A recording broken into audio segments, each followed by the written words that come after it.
지도자가 죽어야 나라가 산다. 전통이 죽어야 교회가 산다라는 말씀을 나눴습니다. 물론 정확한 제목은요. 기억나시나요? 새 포도주는 새 부대. 새 포주는 새 부대가 아닙니다, 여러분. 주보에는 새 포주가 등장했더라고요. 깜짝 놀랐어요. 저 그거 보고서 심장이 멎을 뻔했습니다. 감사합니까, 장용석 목사님. 그 이후로 저는 정말 충격 일주일 동안 내가 새 포주에 대해서 설교했나? 라는 그런 엄청난 충격에 일주일 동안 잠을 못 자가 지금 다시 목이 또 지금 담이 또 왔어요. 그래서 지금 고개가 안 돌아갑니다. 이렇게 여기 안 돌아가요. 얼마나 충격이 심했으면. 우리는 뭐든지 정확해야 돼요. 한 글자가 그렇게 의미가 달라질 수 있습니다. 포도주가 포주가 될 수 있어요. 하나님의 자녀가 마귀 새끼가 될 수도 있어요. 한순간에. 그래서 여러분들이 지난주 제목이 뭐라고요? 네, 영상에도 새 포주로 나갔습니다, 여러분. 새 포도주는 새 부대에라는 제목이에요. 여러분, 전통이란 무엇인가? 이 전통이란 어떤 집단이나 공동체에서 과거로부터 이어내려오는 바람직한 사상이나 관습, 행동 따위가 계통을 이루어서 현재까지 전해진 것이라고 사전에서는 정의하고 있습니다. 이게 전통이라는 겁니다. 흔히 전통이라고 하는 것들 중에는요, 계속 이어가야 될 전통이 있는가 하면 중단돼야 될 전통도 있습니다. 어떤 것들이 있을까요? 이어가야 될 전통, 중단돼야 될 전통. 우리나라 3월은요 새학기가 시작되는 달이죠. 학교마다 전통을 따라서 입학식이나 개강식을 하고 또 과별로 환영식을 하기도 합니다. 저는 국어 국문학을 전공했는데요. 국문과 특징이 막걸리를 많이 마신다라는 거예요. 그래야 작품이 잘 써진다라는 거예요. 그래서 문학을 하는 사람들은요 술을 정말 잘 마십니다. 준서야 그랬니? 과거에 그랬을 거야. 지금은 성령의 술을 취해서 그럴지 모르겠지만은. 그러니까 문학을 하는 사람들은 뭔가 막 술에 막 찬독주에 해롱해롱해야 막 시가 써지고 뭔가 작품이 써진다는 겁니다. 그래서 환영식 때 교수님들과 함께 한 자리에서 신입생에게 막걸리를 권해요. 여러분 저희 선배 중에 이름만 되면 잘 아는 분들이 있는데 소설가 윤흥길, 박범신, 양귀자, 안도현 시인이 있습니다. 이게 저희 과 선배들이거든요. 이분들을 알면 노땅입니다. 한 번 좀 들어봤어요? 몇 년 전 한 학교에서요 신입생 환영식을 했는데 선배가 신입생들에게 냉면 그릇에다가 이 큰 냉면 그릇에서 소주를 가득 부어서 사발주를 만들어 마시게 했습니다. 그 선배의 강요에 신입생들이 마셔야 되죠. 어떻게 하겠습니까? 그래서 마시다가 그들 중 한 학생이 갑자기 구토하더니 의식을 잃어버렸습니다. 그리고 응급조치하지 않고 그냥 숙소로 데려다 놨습니다. 그 학생이 결국 사망했습니다. 뉴스에 나온 이야기예요. 유명한 체대에서는요 선배가 신입생들 군기를 잡는다고 야구방망이로 막 구타하면서 한 학생이 사망했습니다.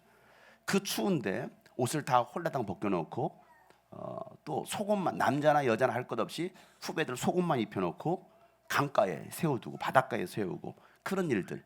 한 학교에서는 밤새 술을 마시다가 취해서 기숙사와 콘도에서 추락해서 숨지는 사고도 있었습니다. 요즘은 이런 전통이라고 하는 문화가요 코로나 이후 많이 사라지긴 했어요. 왜냐하면 학교에 입학하긴 했는데 코로나 때문에 2년 동안 학교를 다니지 못한 거예요. 그러다 보니까 신입생만의 그 대학교 들어가면 신입생만이 느낄 수 있는 이게 새내기에 이게 있거든요. 코로나 끝나고 갔더니 3학년이 되어 있는 거예요. 그러니까 학교를 다녀보지 않았어요. 중학교 입학했는데 초등학교 입학했는데 3학년 되는 거예요. 그게 코로나 시기였습니다. 그러다 보니까 선배고 후배고 없는 거야. 학교에 가봤더니. 그래서 학교 입학하고 나서 2년 동안 한 번도 학교를 다니지 않은 학생들 때문에 이제는 그 전통들이 사라지기 시작한 거예요. 왜? 어떻게 그 전통을 이어가야 될지 모르는 거예요. 군대에서는요 신병 받아라 혹시 해봤나 모르겠네. 신병 받아라라는 전통이 있어요. 신병 환영식 때나 진급식이에요. 군화에 술을 붓고 거기에 잠뱃대를 텁니다. 그리고 침을 뱉어요. 그리고 거기에 술을 잔뜩 부은 다음에 마시게 합니다. 혹시 경험해 보신 분? 여자가 경험하면 큰일, 여군도 아닐 텐데. 그리고 또요, 담배 한 갑 몇 개 들어있나요? 20개 들어있는. 잘하시는데 어떻게 아셔요? 그렇게 많이 펴보셨나 봐. 저는 모르겠는데 20개요. 담배 한 갑을 뜯어서 20개를 입에 다 물립니다. 그리고 불을 다 붙여요. 그 자리에서 이 20개를 피라는 거예요. 제 앞에서 진급식 하는데 그렇게 하더라고요. 일병 진급식에. 여러분, 이런 좋지 못한 전통은요, 현대에만 있었던 것은 아니에요. 조선시대 때에 문관들은요, 막 과거에 급제한 신참 관료들에게 신참례라고 하는 환영식을 열어줬다고 합니다. 술판이 벌어져요. 거기에는 기녀들이 합석합니다. 적당히 말린 그 거름 있잖아요. 똥거름. 그런 거름을요, 중국산 분가루라고 속여서 신참 얼굴에 바르게 합니다. 그리고 난 다음에 까만 부엌에 가서 그 아궁이 있잖아요. 아궁이 벽에 손을 문지르게 합니다. 그럼 어떻게 돼요? 손에 까만 재가 묻지 않아요. 그래서 그 재를 묻은 손을 씻게 해요. 그리고 그 물을 마시게 돼요. 이게 조선시대 때. 그리고 그렇게 환영식이 끝나고 나면 그 술자리 비용은 신참이 냈다고 합니다. 조선시대 때 있었던 이야기입니다. 그러니까 전통이라고 하는 것에는요, 이와 같이 정말 빨리 폐지돼야 될 전통도 있고 계속 이어가야 할 전통도 있어요. 전통은요, 사람들이 만들어낸 것이거든요. 오늘 본문 말씀은요, 예수님의 마지막 사역의 여정인 예루살렘에서 일어난 일을 마가는 기록하고 있습니다. 예수님은요, 자신의 사명이 무엇인지, 이 땅에 내가 왜 태어난지, 태어난 이유가 무엇인지를 분명히 아셨습니다. 예수님은요, 자신의 뜻이 아닌 하나님 아버지의 뜻을 이루시려고 이 땅에 오셨음을 아셨고, 그 일을 위해서 30년간을 준비하시고 3년 동안 하나님의 나라의 일을 행하셨습니다. 그리고 마침내 영광 받으실 때가 되었을 때, 예수님께서 영광 받으시는 것은 바로 십자가의 죽음입니다. 그게 영광이죠. 우리가 생각하는 영광과는 전혀 다른 영광. 예수님께서 영광 받으실 때가 되었을 때 제자들에게 예루살렘에 오르신 이유를 명확하게 말씀하셨어요. 마가복음 10장 33절부터 34절 말씀에 다 같이 한번 읽어보겠습니다. 시작. 보아라, 우리는 예루살렘으로 올라가고 있다. 인자가 대제사장들과 율법학자들에게 넘어갈 것이다. 그들은 인자에게 사형을 선고하고 이방 사람들에게 넘겨줄 것이다. 그리고 이방 사람들은 인자를 조롱하고 침뱉고 채찍질하고 죽일 것이다. 그러나 그는 사흘 후에 살아날 것이다. 아멘. 제자들에게 이와 같이 내가 이런 일이 일어날 것이다라고 분명히 말씀하셨습니다. 사명을 알고 사명대로 살아가는 사람들이 바로 하나님의 자녀들입니다. 예수님은 사명을 아셨고 사명대로 사셨습니다. 그 사명을 위해서 예수님은 마지막 그 예루살렘을 향하여 제자들보다도 앞서서 당당하게 걸어가시더라는 거예요. 성경은 그렇게 표현하고 있어요. 마가복음 10장 32절 말씀 다 같이 한번 시작. 그들은 예루살렘으로 올라가고 있었다. 예수께서 앞장서서 가시는데 제자들은 놀라며 뒤따라가는 사람들은 두려워해. 예수께서 다시 12 제자를 곁에 불러놓으시고 앞으로 자기에게 닥칠 일들을 그들에게. 아멘. 여러분, 고난이 있음을 알고도 당당히 앞서서 걸어가시는 예수님, 그리고 그 뒤를 두려움과 놀람으로 따라가는 제자들, 전혀 다르죠. 전혀 달라요. 왜? 예수님은 사명을 아셨거든요. 내가 이 땅에 사는 분명한 이유, 목적, 예루살렘에 올라가는 목적을 분명히 알았거든요. 제자들은 그게 없어요. 아무리 말씀해 주어도, 예수님께서 3번씩이나 말씀을 해주셔도 제자들은 전혀 깨닫지 못하고 여전히 세상의 것들을 추구하는 그들의 삶이었습니다. 아무리 복음을 선포하고 교회에서 강단에서 제가 복음을 선포해도 그냥 한 귀로 듣고 한 귀로 흘려버리고 여전히 세상의 관습에 매여서 살아가고 있는, 일상에 매여서 살아가고 있는 사람들, 제자들의 모습, 오늘 우리들의 모습은 아닐까요? 예수님은 마침내 십자가 처형을 당하시지만 제자들은 어떻게 합니까? 흩어지고 뿔뿔이 흩어지고 도망가기 바빴습니다. 믿음은 고난이 찾아와 봐야 진짜인지 가짜인지 알 수 있어요. 여러분의 믿음이 여러분의 신앙이 진짜인지 가짜인지는요, 위기가 찾아오면 알 수 있어요. 아무 일 없을 때는요 몰라요. 다 믿음 있는 제자처럼 보여요. 다 신앙생활 잘하는 사람처럼 보입니다. 그러나 위기가 찾아오고 자신에게 유익이 되지 않는다라고 생각하면요, 스승도 버리고 공동체도 버린 채 떠나버리는 거예요. 다른 제자들은 다 떠나도 자신은 절대로 떠나지 않겠다라고 했던 베드로는요 3번씩 부인하면서 또 저주하고 떠납니다. 아니, 베드로는 다를 줄 알았어요. 예수님께 신임받았던 수제자였으니까 베드로는 다를 줄 알았는데 오히려 저주하고 떠나가는 그 베드로의 모습, 여러분, 이 모습이 우리의 모습이 될 수 있음을 우리는 기억해야 됩니다. 그러니까 너희가 선줄로 알거든 넘어질까 조심하라. 이게 성경의 가르침이에요. 예수님은 앞으로 이런 일들이 일어날 것이라는 것을 이미 아셨어요. 그래도 그 길을 예수님은 뭐 하셔요? 당당히 걸어가십니다. 제자들보다도 앞서서 먼저 걸어가시는 거예요. 그 죽음의 길을 걸어가시는 거예요. 그렇게 예루살렘 성전으로 어린 나귀 새끼를 타고 들어왔는데 사람들은 호시안나 호시안나 하면서 예수님을 찬양했는데, 예수님의 눈에 비쳤던 그 화려한 성전은, 금으로 치장된 그 성전은 종교 의식으로만 가득했던 입만 무성한 열매 없는 무화과나무처럼 성전으로서의 본질은 상실한 채 자신의 이득만을 챙기려는 강도들의 소굴이 되어 있었다는 거예요. 이게 예수님께서 바라본 성전의 모습이었고 그 안에 있었던 사람들이었습니다. 강도들의 속을, 누가 강도들입니까? 예수님 눈에 비춰졌던 강도들은요, 대제사장들, 율법학자들, 장로들, 그들에게 빌붙어서 한철 장사해서 돈 벌려고 했던 사람들, 하나님을 섬긴다고 하지만 세상의 원리로 살아가는 사람들이었습니다. 성전을 이용해서 돈벌이하는 사람들, 성전을 이용해 먹는 사람들, 그들이 바로 강도들이었다라는 거예요. 본래 성전은 어떤 곳입니까? 성전은 하나님의 이름을 두는 곳입니다. 하나님께서 거룩하게 구별하신 곳입니다. 하나님을 예배한 곳입니다. 하나님께 기도하는 곳입니다. 그래서 역대하 7장에 보면 이렇게 말씀하고 있죠. 이제 이곳에서도 드리는 기도를, 이곳이 어디입니까? 바로 성전입니다. 다 같이 시작. 내가 눈을 뜨고 살필 것이며 귀담아 듣겠다. 내가 이제 내 이름이 이 성전에 길이 머물게 하려고 이 성전을 거룩하게 하였으니 내 눈길과 마음이 항상 이곳에 있을 것이다. 아멘. 하나님의 눈과 귀가 어디에?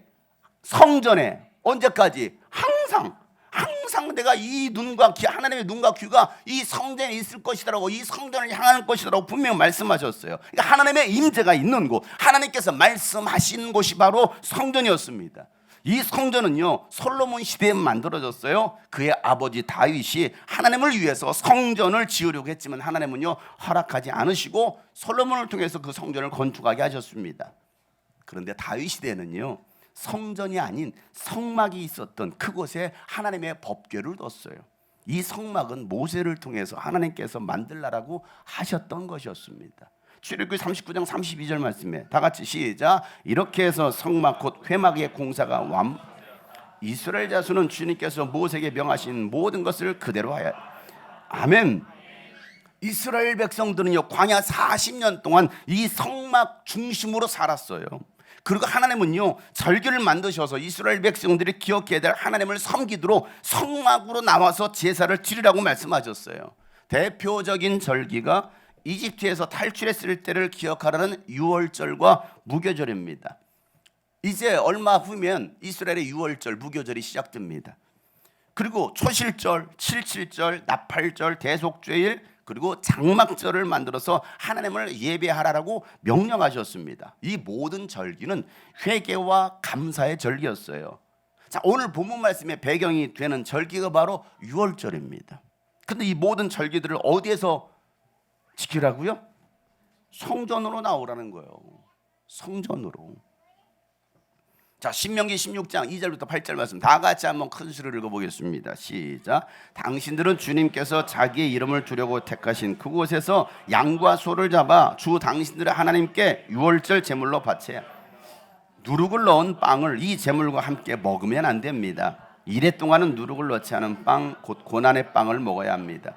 이는 당신들이 이집트 땅에서 나올 때에 급히 나왔으므로 이집트 땅에서 나올 때를 당신들이 평생도록 기억하게 하려는. 이랫동안은 당신들의 땅의 경계 안 어디에서도 누르게 눈에 띄어서도 안 되고 첫날 저녁에 잡은 재물 고기를 다음날 아침까지 남겨두어서도 안 됩니다. 유월절 제사는 주 당신들의 하나님이 당신들에게 주시는 성업이라 해서 아무 데서나 다 드릴 수 있는 것은 아닙니다. 유월절 제물로 드릴 것은 당신들의 주 하나님께서 자기의 이름을 두려고 택하신 곳에서만 잡을 수 있으며 잡는 때는 당신들이 이집트를 떠난 바로 그 시각 곧 초저녁 해가 질 무렵입니다. 주 당신들의 하나님의 택하신 곳에서 고기를 구워서 먹고 아침이 되면 당신들의 장막으로 돌아가십시오. 엿새 동안은 누룩을 넣지 않은 빵을 먹고 이튿날은 주 당신들의 하나님 앞에서 성회로 모이십시오. 당신들은 어떤 일도 해서는 안 됩니다. 아멘. 이 말씀대로 그들은 유월절을 지키러 어디로 오는 거예요? 예루살렘 성전에 있는 곳으로 오는 겁니다. 여러분, 구약 말라기 예언자의 예언을 끝으로 하나님은요 400년 동안 더 이상 말씀하지 않으셨습니다. 그래서 유대인들은요 율법을 지키면 하나님이 다시 오실 것이며 메시아가 다시 오실 것이며 우리가 하나님 나라에서 끊어지지 않을 것이라는 그 믿음을 가지고서 율법 지키기 운동을 하기 시작합니다. 그것이 바로 바리새 운동이에요. 뭐라고요? 예, 바리새 운동이에요. 율법을 지켜서. 그래서 BC 135년 마카비 전쟁 이후에 유대교에서 가장 강력한 종교적 집단, 그 종파가 바로 바리새파 사람들입니다. 바리새파 사람들. 그러니까 그냥 온 도시에 그 종교인들이 바리새파 사람들로 가득한 겁니다. 율법주의자들로 가득한 겁니다. 그들은요 모세가 전해준 율법과 또 그들의 조상 장로들이 전해준 그 교훈을 바탕으로 613개나 되는 율법 조항들을 만들어냅니다. 그리고 철저히 그 율법을 지킴으로 자신들은 의롭다라고 저 죄인들과는 다르다라는 그 생각을 갖게 됩니다. 철저한 11조 생활을 했습니다. 일주일에 2번씩 금식 기도를 했습니다. 바리새파 회원이 아닌 사람들과는 절대 식사도 같이 하지 않았습니다. 그 정도로 율법을 철저하게 지켰고 철저히 그들과는 분리된 사람들. 그러니까 바리새라는 것은요 분리된 자라는 거. 분리된 자. 저들과 나는 달라. 여러분 그래서 성경에 보면 바리새파 사람과 그 세리가 나와서 기도할 때 뭐라고 바리새파 사람 뭐라고 하게 됩니까? 나는 저 사람과 다릅니다. 나는 11조 철저한 11조 생활했고 나는 일주일에 2번씩 금식 기도합니다. 이게 왜? 그 당시 바리새파 사람들이 했던 율법이었거든요. 그걸 통해서 저 사람들과는 나는 달라. 저 교회 사람과 우리 교회는 달라. 이 생각을 갖고 있는 거예요.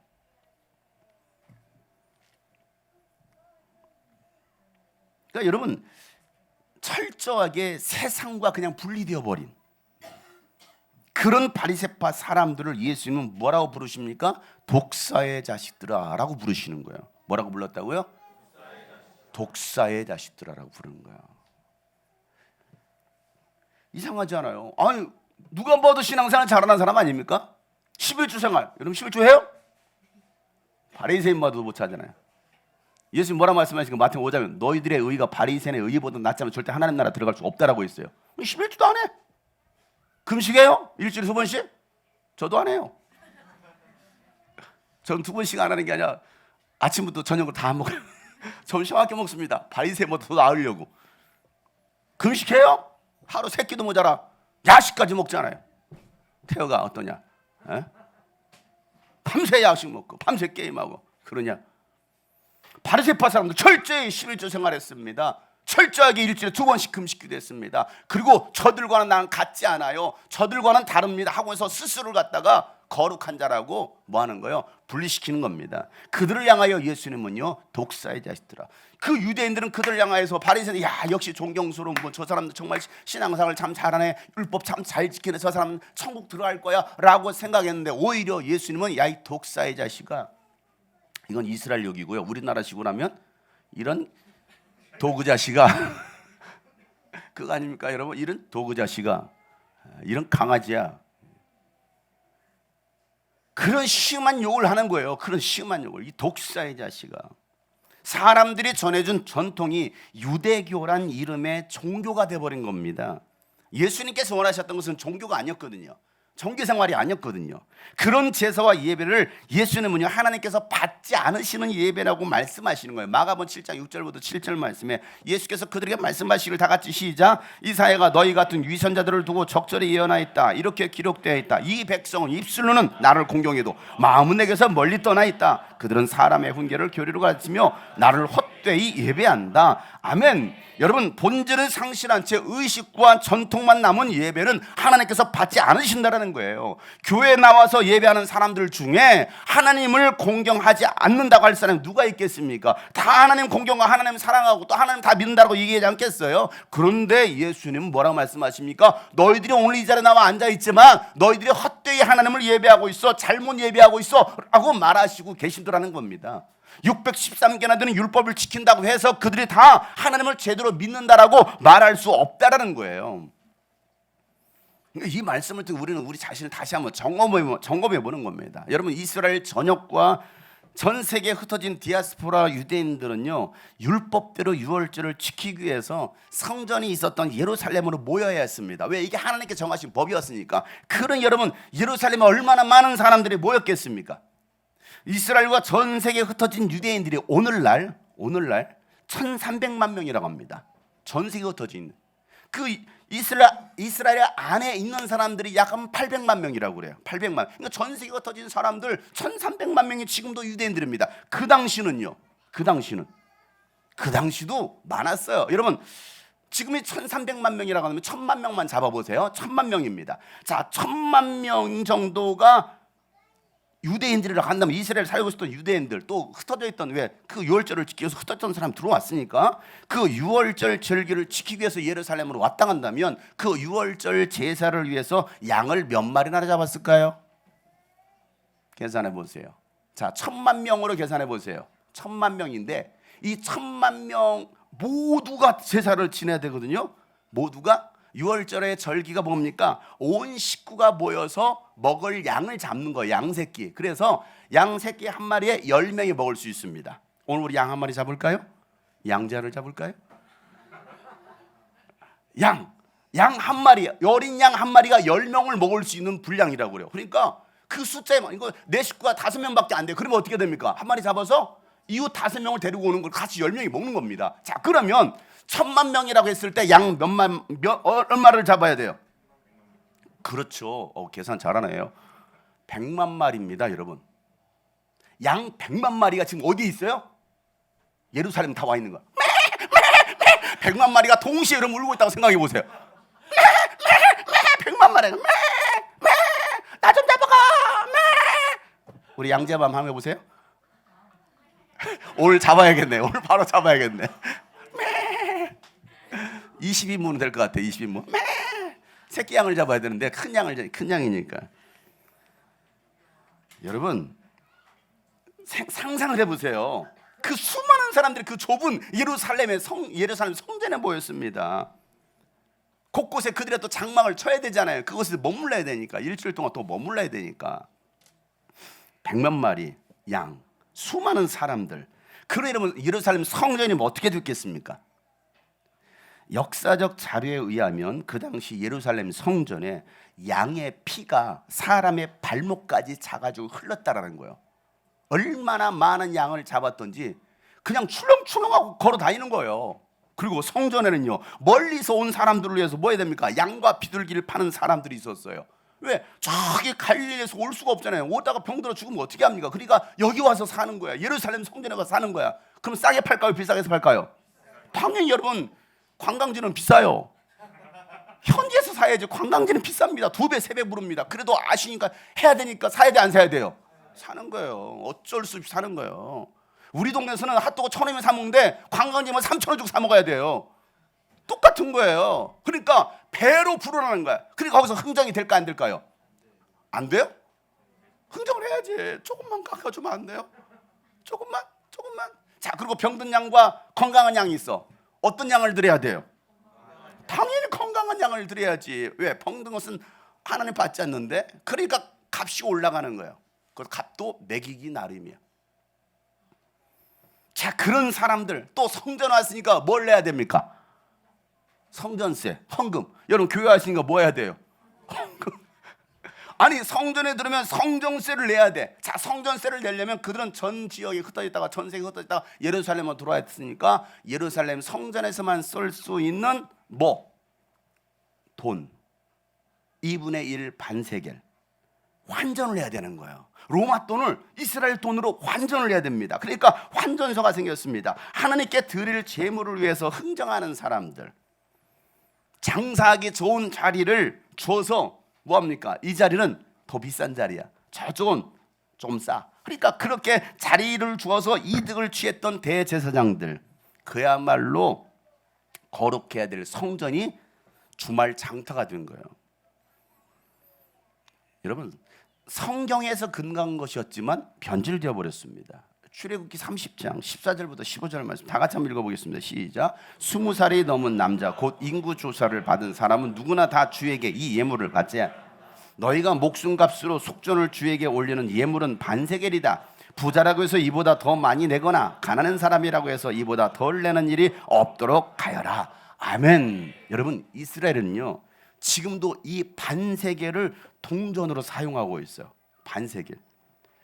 내가 지금 급하게 올라오느라 이 반세겔을 놓고 왔어요. 제 목양실이 오늘 이거 보여주려고 했는데, 지금도 현대 화폐에 뉴세켈이라고 합니다. 뉴세켈이라고 하는데요, 현대 화폐에 2분의 1 반세겔 동전을 쓰고 있습니다.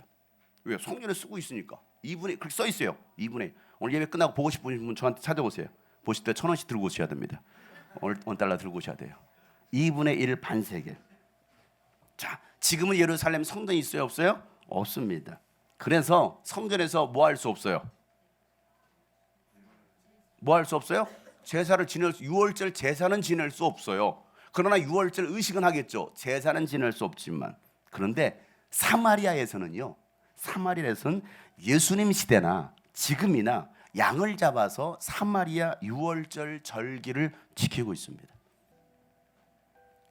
자, 유월절 절기가 보통 3월 달에 시작하잖아요. 저기는 한 달 뒤 4월 달에 절기를 지킵니다. 성경의 근거에서 양을 잡아옵니다. 흰옷 입은 사람들이 다 사마리인들이고요. 아까 먼저 들었던 사람들이 바로 대제사장입니다. 이들이 바로 대제사장들입니다.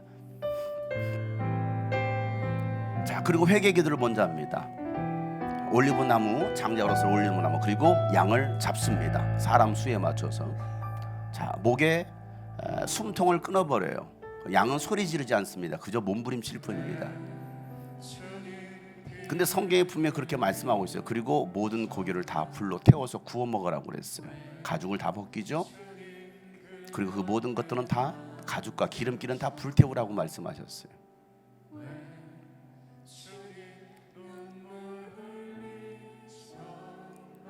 제사장들입니다. 저기 바로 무교병이에요. 무교병과 쓴나물을 먹으라고 했기 때문에 유월절에 유대인들은 지금도 저 무교병과 쓴나물을 일주일 동안 먹습니다. 그러면서 그 하나님의 말씀을 기억하는 거죠. 자, 그런데 저 유월절 어린 양의 사건이 바로 예수 그리스도의 죽음을 말씀하고 있어요. 예수님께서 이 땅에 오셔서 이와 같이 죽으실 것이다 라고 말씀하신 것이죠. 여러분, 수많은 사람들이 모여든 예루살렘 성전, 잘 생각해 보세요. 양의 울음소리, 매, 그리고 피비린내나는 그 피비린내가 진동하는 그 성전, 출렁출렁하는 장사하는 사람들, 제사를 준비하는 사람들, 얼마나 시끄럽습니까? 또 뭔가 막 분주합니다. 제사 준비에, 예배 준비에 뭔가 분주해요. 정신이 사나워요. 그리고 성전 뜰을 막 가로질러서 막 물건을 나르는 사람들, 빨리빨리 저기 뭐가 떨어져 물건 나르는 사람들. 하나님 눈에는요, 이방인들이 제사 지낸 것과 별다를 바 없는 모습이었습니다. 그래서 예수님은 상을 엎으시고 장사하는 사람들 다 내쫓으시는 거예요. 자, 오늘 본문이죠. 15절 16절에서 다 같이 한번 읽어보겠습니다. 시작. 그리고 그들은 예루살렘에 들어갔다. 예수께서 성전에 들어가셔서 성전뜰에서 팔고 사고 하는 사람들을 내쫓으시면서 돈을 바꿔주는 사람들의 상과 비둘기를 파는 사람들의 의자를 둘러보시고 성전뜰을 가로질러 물건을 나르는 것을 금하셨다. 여러분, 오늘 예수님께서 분노하십니다. 여러분들은 어떤 일로 분노하시나요? 뭐 때문에 분노하셔요? 여러분의 일로 분노하시나요? 하나님의 일로 분노하시나요? 여러분의 감정입니까? 하나님의 감정입니까? 분노도 달라요, 여러분. 내가 어떤 상태로 분노하고 있느냐, 무엇 때문에 분노하고 있느냐. 예수님의 분노, 예수님은요 자신의 분노가 무엇 때문인지를 말씀하십니다. 마가복음 11장 17절에 예수께서 가르치시면서 그들에게 말씀하셨다. 기록한 바 내 집은 만민이 기도하는 집이라고 불릴 것이다 하지 않았느냐? 그런데 너희는 그곳을 강도들의 소굴로 만들어버렸다. 내 집은 만민이 기도하는 집이라고 불릴 것이라고 했는데, 이 말씀은 이사야 선지자를 통해 하셨던 말씀이에요. 700년 전 이사야 선지자가 이렇게 말씀했습니다. 이사야서 56장 7절에 다 같이 시작. 내가 그들을 나의 거룩한 산으로 인도하여 기도하는 내 집에서 기쁨을 누리게 하게, 또한 그들의 내 제단 위에 바친 제물과 희생 제물들을 내가 기꺼이 받을 것이니 나의 집은 만민이 모여 기도하는 집이라고 부를 것이다. 아멘. 이 말씀을 가지고 얘기하시는 겁니다. 여러분, 교회는 어떤 곳입니까? 장사하는 곳이 아니라 만민이 모여 기도하는 집입니다. 싸움하는 곳이 아니라 기도하는 집입니다. 내 만족을 위해서 모이는 곳이 아니라 기도하고 기쁨을 누리는 곳이 바로 교회입니다. 그곳이 바로 하나님의 성전입니다. 하나님은요 이스라엘 백성들이 성전에 나와 기도할 때 그 기도를 들으시겠다라고 약속하셨어요. 그리고 이스라엘 백성들 뿐만 아니라 하나님을 경외하며 거룩한 산으로 올라와서 예배하는 사람들, 그 모든 열방의 백성의 기도도 들으시겠다라고 분명히 약속하셨어요.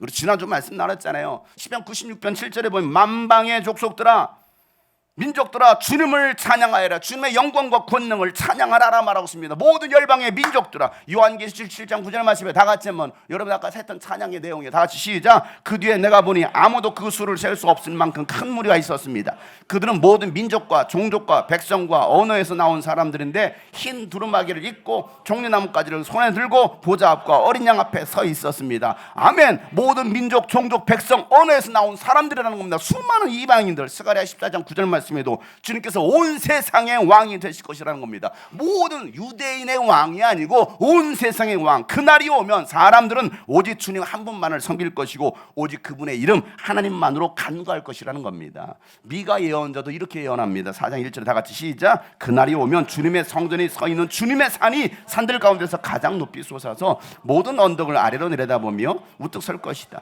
민족들이 구름처럼 그리로 몰려올 것이다. 아멘. 여러분, 하나님의 뜻은 모든 열방이 구원받는 것입니다. 하나님의 산에 올라 기도하고 예배하는 것입니다. 예수님의 음성을 듣고 예수님을 따르며 예수님을 예배하는 것이 하나님께서 원하신 뜻입니다. 이것이 하나님께서 기뻐 받으실 예배, 예수님께서 기뻐하시는 교회라는 거예요. 그런데 만민이 하나님께 나와 기도하고 예배해야 될 성전이 종교인들의 집합체가 되어버렸고, 정치와 율법과 기득권을 이용해서 신리를 챙기려는 자들의 부정부패로 가득한 곳이 되어버렸습니다. 하나님의 임재도 하나님의 음성도 없는 그저 화려한 건물, 금으로 칠한 그 건물, 웅장한 건물만 있었고 화려한 의식만 남아버린 거, 그것이 바로 예루살렘 성전이었어요. 오늘날 교회는 어떨까요? 얼마나 교회들이 건물들이 화려한지 몰라. 금으로까지 칠한 교회는 있을지 모르겠지만, 그렇게 종교를 양성하고 의식에만 사로잡혀 있었던 바리새파 사람들과 율법학자들을 향하여 예수님이 호되게 꾸짖으시면서 그들의 실체를 폭로하는 장면이 마태복음 23장에 나오는데요. 전체인데 너무 길어서 그 중간만 볼 거예요. 율법학자들과 바리새파 사람들아, 위선자들아, 너에게 화가 있다. 너희는 사람들이 들어오지 못하도록 하늘나라의 문을 닫기 때문이다. 너희는 자기도 들어가지 않고 들어가려고 하는 사람들을 들어가지 못하게 하고 있다는 거예요. 누가요? 교회 다니는 사람들이, 종교 지도자들이. 율법학자들아, 바리새파 사람들아, 위선자들아, 너에게 화가 있을 것이다. 너희는 개종자 한 사람을 만들려고 바다와 육지를 두루 다니다가 하나가 생기면 그를 너희보다 배나 더 못된 지옥의 자식으로 만들어 버리기 때문이다. 전도한 사람 알기 어려우면 힘들어요. 한 사람 전도해놓고서 아주 지옥 자식을 만들어 버리는 사람들 교회에 데리고 왔는데, 눈먼 인도자들아, 너에게 화가 있다. 너희는 말하기를 누구든지 성전을 두고 맹세하면 아무래도 좋으나 누구든지 성전에 금을 두고 맹세하면 반드시 지켜야 된다는 거야. 헌금 약정했잖아. 그거 반드시 지켜야 돼. 안 하면 하나님 저주해. 이상하죠? 돈 밝히는 사람들, 교회 안에서 돈 밝히는 목사. 어리석고 눈먼 자들아, 어느 것이 더 중요하냐? 금이냐? 그 금을 거룩하는 성전이냐? 또 너희는 말하기를 누구든지 제단을 두고 맹세하면 아무래도 좋으나 누구든지 그 제단 위에 놓여있는 재물을 두고 맹세하면 지켜야 된대. 왜? 그 재물 제사장이 먹어야 되거든. 목사가 먹어야 되거든. 그 약속은 다 해야지. 그 시대가 그랬어요. 눈먼 자들아 어느 것이 더 중하냐? 제물이냐? 그 제물을 거룩하게는 제단이냐? 제단을 두고 맹세하는 사람은 제단과 그 위에 있는 모든 것을 두고 맹세하는 것이요, 성전을 두고 맹세하는 사람들은 성전과 그 안에 계신 하나님을 두고 맹세하는 것이다. 또 하늘을 두고 맹세하는 사람은 하나님의 보좌와 그 보좌에 앉아 계신 분을 두고 맹세하는 것이다. 율법학자들과 바리새파 사람들아, 위선자들아, 너에게 화가 있다. 너희는 박하와 회양과 근체의 11조는 드리면서 얼마나 철저하게 11조 생활합니까? 그런데 정의와 자비와 신화 같은 율법에 더 중요한 하나님께서 원하시는 그 요소는 버려버렸다는 겁니다. 그런데 그것도 소홀히 하지 않아야겠지만 그것도가 뭐예요? 11조 하는 거. 예수님 말씀하셔서 여러분 11조 하는 거 소홀히 하지 말래요. 근데 누가 여러분 11조는 폐지됐다고 가르칩니까? 아주 사꾼들 아닙니까? 그것도 소홀히 하지 않아야 되겠지만 이것도 뭐 정의와 자비와 신이 마땅히 해야 한다. 예수님 말씀하셔요. 눈먼 인도자들아, 너희는 하루살이는 걸러내면서 낙타는 삼키는구나. 율법학자들과 바리새파 사람들아, 유선자들아, 너에게 화가 있다. 너희는 잔과 접시의 겉은 깨끗이 합니다. 왜? 부정해지니까. 그 안은 탐욕과 방종으로 가득 채우고 있다. 눈먼 바리새파 사람들아, 먼저 잔 안을 깨끗게 하여라. 그리하면 겉도 깨끗하게 될 것이다. 율법학자들과 바리새파 사람들아, 유선자들아, 너에게 화가 있다. 너희들은 회칠한 무덤과 같이 같기 때문이다. 그것은 겉으로는 아름답게 보이지만 그 안에는 죽은 사람들의 뼈와 온갖 더러운 것들로 가득 차지 않습니까? 이와 같이 너희도 겉으로는 사람들에게 의롭게 보이지만 속에는 위선과 불법이 가득하다라고 말하고 있어요. 여러분, 이런 위선과 불법으로 가득한 것이 이때뿐이겠습니까? 이 사람들 뿐이겠습니까? 2000년 지난 지금은 어떨까요? 교회는 나의 만족을 위해서 존재하는 것이 아닙니다. 하나님의 영광을 위해서 존재하는 것입니다. 예수님이 이 땅에 예수님이 주인 되신 교회를 세우시겠다라고 말씀하셨습니다. 목사가 주인 되고 권력 있는 자가 주인 되고 목소리 큰 사람이 주인 되고 헌금 많이 한 사람이 주인 되는 것이 아니라 오직 예수님만이 주인 되셔야 됩니다. 그리고 오직 예수님만 드러내는 곳이 되어야 됩니다. 내 뜻이 아닌 예수님의 뜻을 이루는 것이 바로 교회가 되어야 되는 겁니다. 그런데 교회 와서도 자신의 뜻을 이루려고 하는 사람들이 있지 않느냐, 자기의 목소리를 내려고 하는 사람이 있지 않느냐는 거예요. 여러분, 지금 대한민국은요 총선을 앞두고 있습니다. 국민을 돌아보는 민생보다는요 정치와 이념 싸움으로 서로 물고 뜯고, 주일이면요 이제 조금 있으면 주일이면 후보자 등록하잖아요. 큰 교회를 방문해서 유세를 떱니다. 유세하는 것일까요? 유세를 떨까요? 한 표라도 더 얻으려고요 교회 가서는요, 아 제가 집사입니다, 어느 교회 장로입니다 말하면서 굽신거릴 겁니다. 그리고 절에 가서는요 참배합니다. 그래서 모든 종교를 그때는 다 가져요. 왜? 모든 종교 집단을 다 돌아다녀야 되거든요. 불교, 원불교, 천주교, 기독교, 뭐 이슬람교까지 갈 거야. 아마 다 갈 거야. 이슬람교는 안 가려나? 우리나라 국적이 아니니까. 아, 우리나라 사람도 있잖아. 그들이 예수 믿는 사람들입니까? 교회를 이용해 먹는 사람들, 교회를 팔아먹는 사람들. 교회는요 정치 이념에 사로잡히는 곳이 아니라 성령께 사로잡히는 곳이 되어야 됩니다. 정치를 말하는 곳이 아니라 복음을 말하는 곳이 되어야 됩니다. 어느 정당을 지지하는 것이 아니라 예수를 지지하는 곳이 되어야 됩니다. 제가 지지하는 정당은요 예배당이에요. 교회당입니다. 천당입니다. 다른 건 없어요. 다른 건 없어요. 요한복음에서는요 성전을 정결케 하는 이 사건을 예수님 초기 사역에다가 두고 있어요. 왜냐하면 하나님 나라의 관점으로 바라본 요한의 시점은 성전 정결 사건이 굉장히 중요했던 거예요. 하나님의 나라를 세우는 데 있어서 이 성전을 정결케 하는 게 우선적으로 중요하다고 생각했기 때문에 제일 앞부분에다 쓰고 있습니다. 그래서 제자들이 예수님 말씀을 듣고 한 말씀을 떠올렸다라고 요한은 기록하고 있는데요. 요한복음 2장 17절 말씀 이렇게 쓰고, 다 같이 한번 시작. 제자들은 주님의 집을 생각하는 열정이 나를 섬길 것이다 하고 기록한 성경 말씀을 기억하라. 이 말씀은 고난받는 종으로 오신 예수 그리스도를 표현한 시입니다. 시편 69편 6절에 있는 말씀인데요. 주님의 집에 쏟은 내 열정이 내 안에서 불처럼 타고 있다. 다 같이 시작. 그러나 주님을 모욕하는 자들의 모욕이 나에게로 쏟아집니다. 아멘.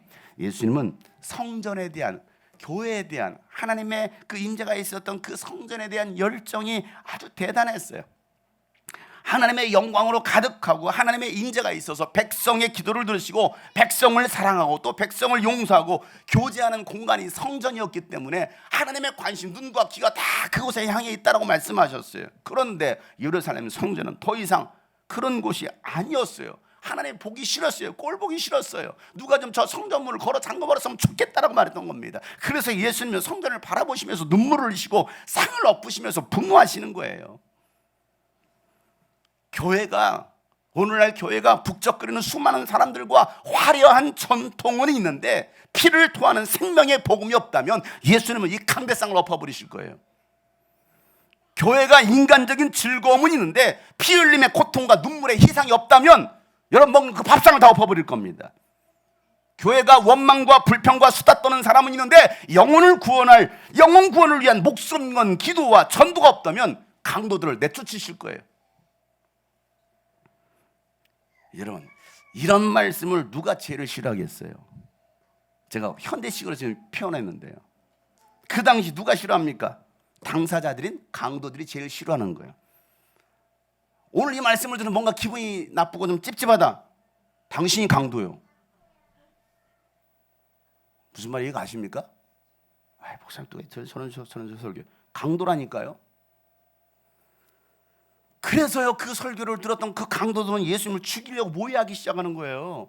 11장 18절 말씀에 다 같이 읽어보세요. 시작. 대제사장들과 율법학자들이 이 말씀을 듣고서는 어떻게 예수를 없애버릴까 하고 방도를 찾고 있었다. 그들은 예수를 두려워하고 있었던 것이다. 무리가 다 예수의 가르침에 놀라고 있었기 때문이다. 아멘. 오늘 이 말씀을 어떻게 하면 장용서 목사를 죽여버릴까?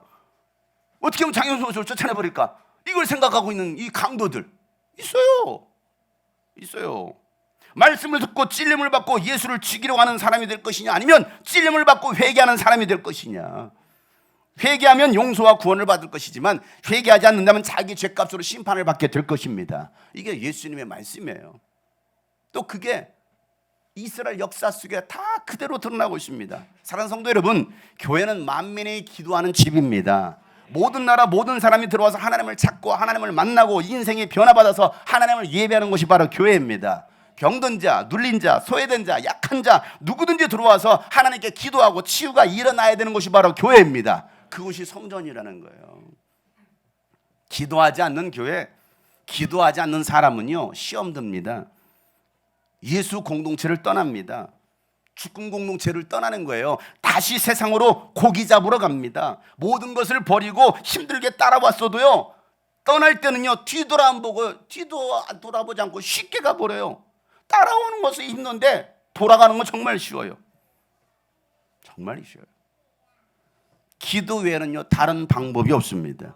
그러니까 너희가 시험에 들지 않도록 깨어 기도하라고 예수님께서 강조하시는 거예요.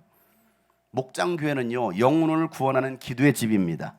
세계 열방을 품는 기도의 집입니다. 이런 목장 예배로 모일 때마다 민족과 세계 열방을 품고 기도해야 됩니다. 만민이 들어와서 구원받을 수 있는 목장교회로 여러분 만들어야 됩니다. 그래서 여러분 목장에도 이주민들이 들어왔으면 좋겠고요, 외국인 노동자가 들어올 수 있기를 바랍니다. 소외된 자들, 우리가 돌봐야 될, 우리가 섬겨야 될 영혼들이 여러분의 목장교회로 들어오고 우리 주님이 꿈꾸신 교회가 들어와서 만국 교회가 되기를 소망합니다. 민족을 구원하고 세계 선교하는 그 일에 우린요 모두 같은 마음, 같은 생각을 가지고 같은 뜻을 품고 같은 열매를 맺어야 됩니다. 그럴 때 하나님께서요 크다한 구원 얻을 무리들을 붙여주실 거예요. 우리가 올해 교회 표처럼 12, 120, 3천의 비전을 이루게 될 것입니다. 자, 12가 뭐예요? 120은요? 3천은요? 이걸 모르신 분들은 신천지에 가까워요. 신현이 오빠 신천지 아십니까 여러분? 12가 뭐라고요? 120은요? 3천은요? 그 비전이 여러분을 통해 일어나길 주님 축복합니다. 여러분 목장교를 통해서 이루시기를 원합니다. 여러분 사명의 길을 당당히 앞장서서 걸으셨던 예수님처럼 앞에 펼쳐질 고난을 두려워하지 않고 당당하게 걸어가는 여러분 통해서 하나님 나라가 확장될 것입니다. 여러분 지금의 상황을 우리가 두려워하지 말길 바랍니다. 누가 뭐라고 해도 여러분은 사명자입니다. 누가 뭐라고 해도 우리 교회는 주님이 꿈꾸신 교회입니다. 기도하는 여러분을 통해서 이제 역전될 것입니다. 이곳은 만민이 기도하는 집입니다. 모든 열방을 위하여 기도하는 집입니다. 이 기도가 멈추지 않기를 간절히 소망합니다. 함께 찬양하며 고백합시다. 기도를 멈추지 마라. 눈앞의 상황이 마음을 눌러도 너의 입을 지켜라. 원망치 마라. 너의 입을 지켜라. 저들은 너의 입을 보고 있다. 마음을 뺏기지 맙시다. 마음을 뺏기지 마라. 내가 널 도우지 않는단 소리에 너의 모든 게 너의 모든 게 불리해도 너는 기도를 계속해라. 기도를 계속해라. 너 기도를 멈추지 마라. 내가 너의 그 모든 상황을 바로 역전시키리니 너 기도를 멈추지 마라. 너 기도를 멈추지 마라.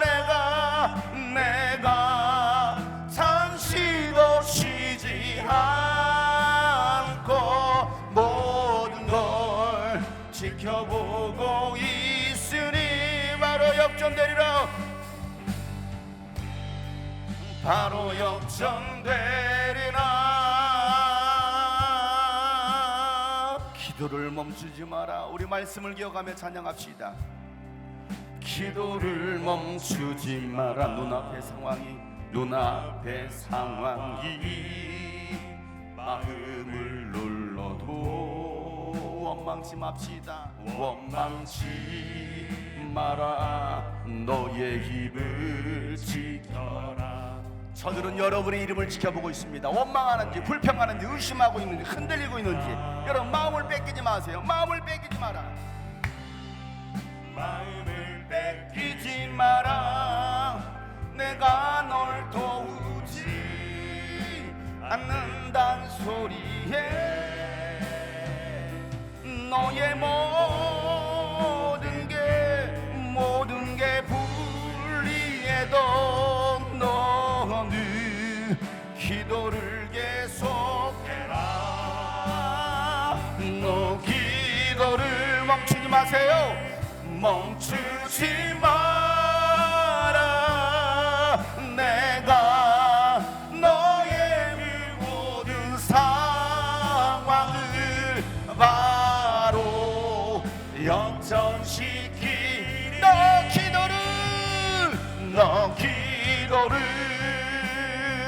멈추지 마. 내가 잠시도 쉬지 않고 있으니 하나님은 여전히 일하고 계십니다. 우리 삶 속에서 이자로 일하고 계십니다. 우리 길을 도와 일하고 계시는 하나님 지켜보고 있으니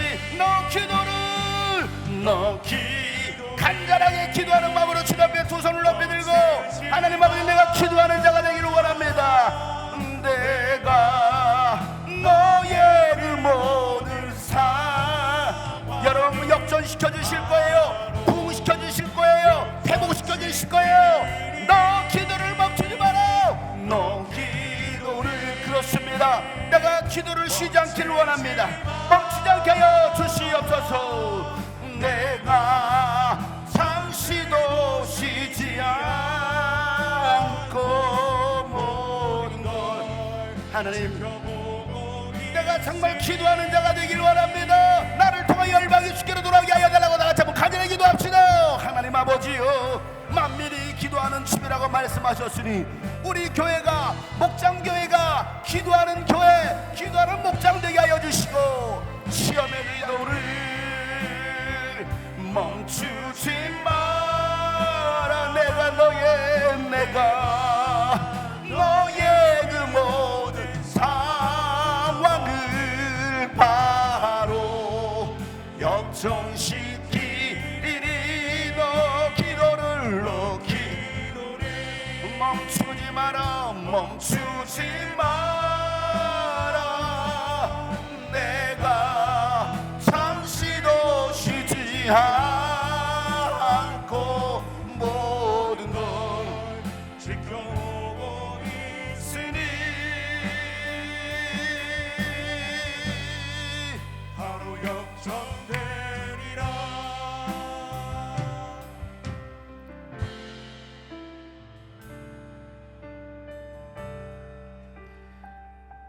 모든 열방이 주께 돌아와 주님을 예배할 날을 소망합니다.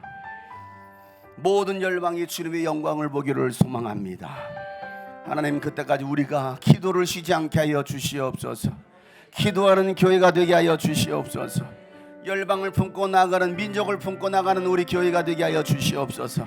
세워진 목장교회가 정말 민족과 세계 열방을 품은 하나님 그런 치유 공동체가 되게 하여 주시옵소서. 사랑의 공동체가 되게 하여 주시옵소서. 하나님, 그래서 많은 영혼을 이 마지막 때에 구원해낼 수 있는 우리 주님이 꿈꾸신 게 모든 성도들 되게 하여 주시옵소서. 이제는 우리 구주 예수 그리스도의 은혜와 하나님 아버지의 놀랍고도 지극하신 사랑과 성령님의 감화 감동 교통 충만하심이 오늘 말씀처럼 이제 다시 기도를 붙들고 기도로 나가기를 소망하는 모든 하나님의 사람들 머리 위에 이제부터 영원토록 함께 하시기를 간절히 축복하며 기도하옵나이다. 아멘. 하나님 아버지여, 오직 하나님만 높이는 길은 우리 모든 교회 성도들 되게 하여 주시옵소서.